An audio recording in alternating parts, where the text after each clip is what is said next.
Any questions from the audience regarding anything that has to do with robotics? Sean. Yeah. So I like to incorporate this into my single position spine surgery, doing an OLIF and put screws in the back. What do you recommend the workflow should be? So sorry, is this on? It's on. Okay, thanks. So in training, I've done a single position OLIF. And the workflow has varied between doing the OLIF and then the registration. At the end of the day, what appears to be the best workflow, since this is done on the patient's preoperative CT and it's segmented, it doesn't matter that you put in the graft first and the patient's spine changes because it's based off of the bony anatomy. And so what the workflow has been that's been the best, when I've done it, it's with vascular surgery as exposing, right? So they expose, I put in the graft. When the graft is in, vascular surgery is closing, and at the same time, I'm putting in the instrumentation in the same position. And again, the arm, as you can see, is very rigid. So ipsilateral and contralateral screws go in perfectly fine.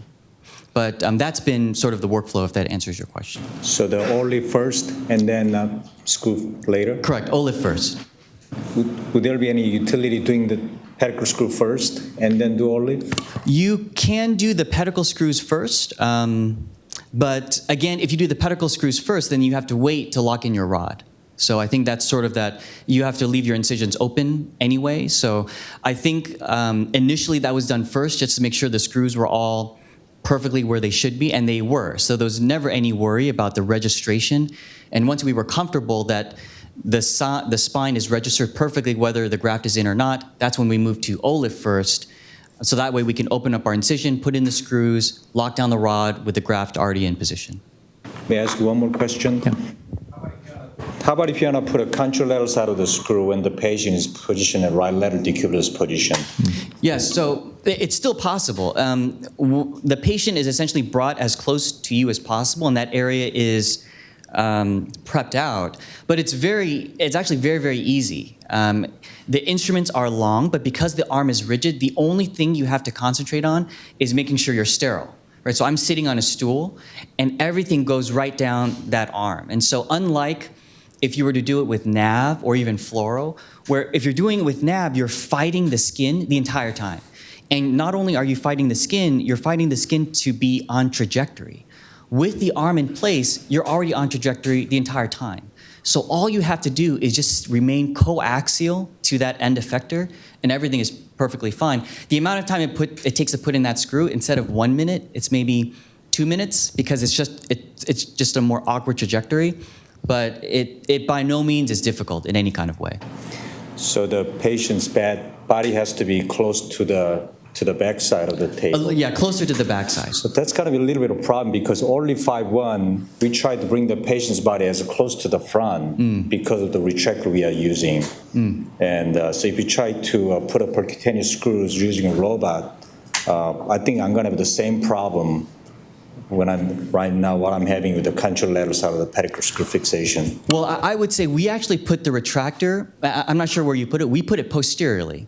So we put it posteriorly, and then it comes over the patient. And then that way, because I know some designs are in front of the patient, which would make it difficult. When you put it posteriorly and the arm comes up and the retractor comes out that way, the patient can be closer to the back of the table. So that might be one potential solution. There's a lot of different ways to do the workflow, and so it really just kind of it's determined by your own personal preference. I mean, I think Martin's saying that a lot of the workflow he's changed, and he tries different things, and so it's whatever works for you. Personally, I like to use the robot and navigate and put in all my screws before I do anything else, and then I take the robot away. Then I remove the robot. And then I do all my discectomy and fusion. But even in a TLIF though, Bob? Because then the screws are kind of in the way. Well, so I put my screws on the contralateral side first, and then I leave them in there. Like we showed, you can put a rod on the contralateral side.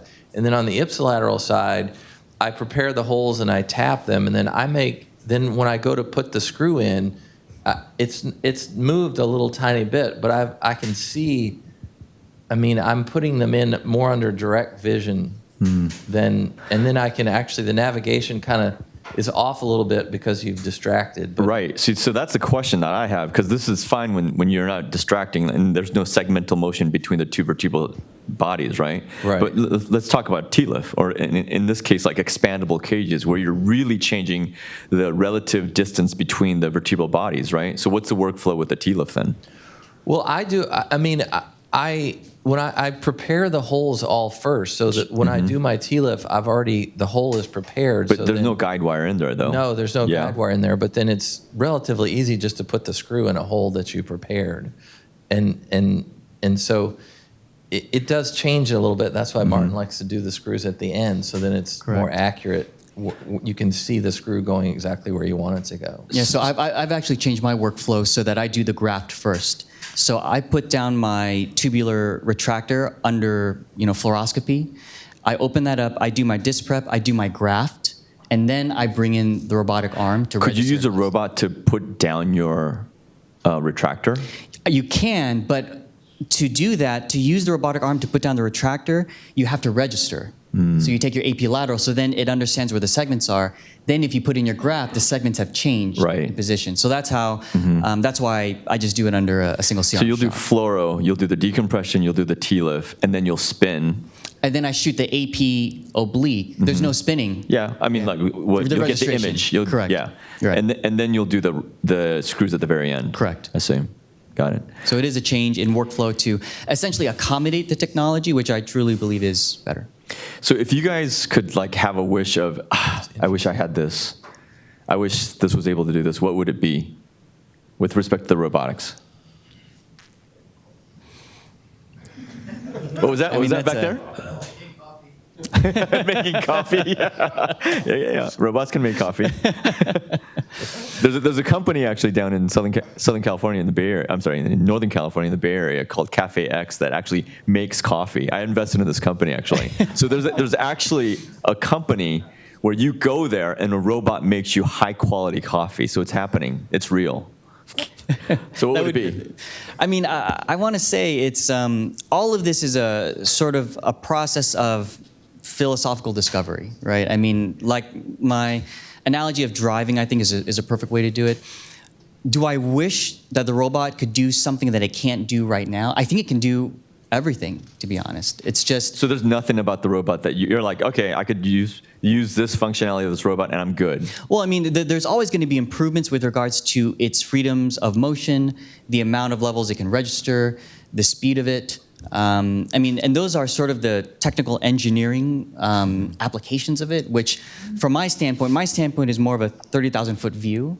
From a 30,000-foot view, my perspective is on how this will change or revolutionize or disrupt how we treat spinal patients and how we deliver spinal care. And it's exactly as you were saying earlier, the engineering folks in the basements of all these places, they're already putting on drill bits and osteotomes and multiple arms. The technology is here. The release to the surgeon is this slow release so that we can begin to wrap our minds around putting the autopilot on and being okay with letting our hands off the steering wheel. But that generation is coming. And if you do or don't adopt the technology, then it's just the acceptance that as this technology progresses, how comfortable you are in being in front of it, essentially just like you said, and being able to direct how and where it goes in its place in medical care. Absolutely. Bob? Yeah, it's a difficult question because in a way we're just kind of getting a handle on what we have. And so, I mean, I think the answer of, having more tools on the end of the robot is certainly on the agenda. But just after this discussion that we just had, I think it would be, some ways to re-register and accommodate for motion during the surgery is what I would ask for now. It's because that would alleviate some of the problems of the workflow that you and I deal with. I mean, it's a minor thing differently. Don't you guys wish you had a skin-to-skin solution for this, though? Do you know what I'm saying? I mean, it's I've thought in a lot reality, about it. I mean, that's one of the problems of robotics as it stands today, right? Because the Da Vinci, you set it up, and the surgeon from skin to skin does everything, right? Yeah. From there on in. Whereas this, pedicle screws represent maybe 10 or 20% of the entire procedure that we do, right? Yeah. So if we could have that solution from skin to skin, whatever we're trying to do, that's what I wish that people would find a solution for. I mean, to your point, I can already see it, right? I mean, you have the arm itself right now. The arm understands the surface of the patient by the scan. It understands the patient's bony anatomy. It's not hard to already see the end effectors there so that you load. So there's a knife on there. It makes the incision. It retracts back. You load in a dilator. It dilates down, expands it. You load in the pedicle screw you want, puts down the pedicle screw, and then you take that off, and then you load the drill, and it's drilling for you. I mean, it's very, very possible. And the only reason why I say I don't wish it is because there's no need to wish it. It's being developed. Okay, one final question. For those of us that actually don't have robotics within our hospitals, give us some strategies of how we can actually bring it in. So I think there's a great study. I think it's called the Refresh study. Drs. Polstra and one of his colleagues, I think Dr. Good, showed, because if you're trying to bring it to a hospital, you have to show the hospital where the value is. And the study was both a retrospective and prospective study, comparing, just like you had showed too, Bob, in your slide, that with robotically placed pedicle screws, there was less error, which we all sort of know, but there was also less revision, less complications, and less return to OR. So he actually showed that to his hospital, and it convinced the administrators that this was a worthwhile investment, the Refresh study. So really recently released, I think 2016, 2017. But Got it. for hard data, I think that would be the best way to show Bob, it. how about you? I mean, you're a part of one of the largest hospital systems in the country. Well, I think, obviously the one way to get hospitals to buy things is to promise that you'll move to some other location. So that seems to be the most common Threat. way. It's a common way to Veiled get threat. things. But outside of that, I mean, I think the answer to the question is just another way of saying what you just said is, but the problem is you have to admit that what we're doing now could be improved upon. Yeah. So in order to say that the robot can do it better, you can say, I'm not doing it as good as I could. Yeah. If I had the robot. And that's sort of an odd conversation to have. So I think the answer is you just have to say, we can do it better if you give us this. Okay, one last question from Alok. Can you use your microphone? You know that block that I was showing today with the ultrasound guided to find the multifidus and lumbar interval? Yeah. Can you use the robot to do that block?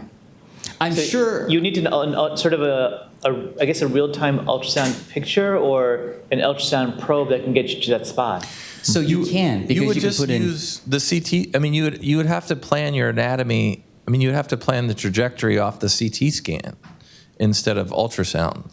But So- that's definitely possible, and that would be phenomenal, because in that planning software, you can put whatever trajectory you want anywhere. So I can plan a trajectory for my TLIF, I can plan trajectories for S2AI screws, you can plan cortical screws, and you can definitely plan a trajectory anywhere in three-dimensional space. So that is definitely possible. As long as you can see the muscular anatomy off the CT scan. Off the CT scan, correct. Alok, you might be the robotic injection guy. All right, let's thank our panelists here for a really great discussion. Thanks so much, Jeff. Thanks, guys. All right.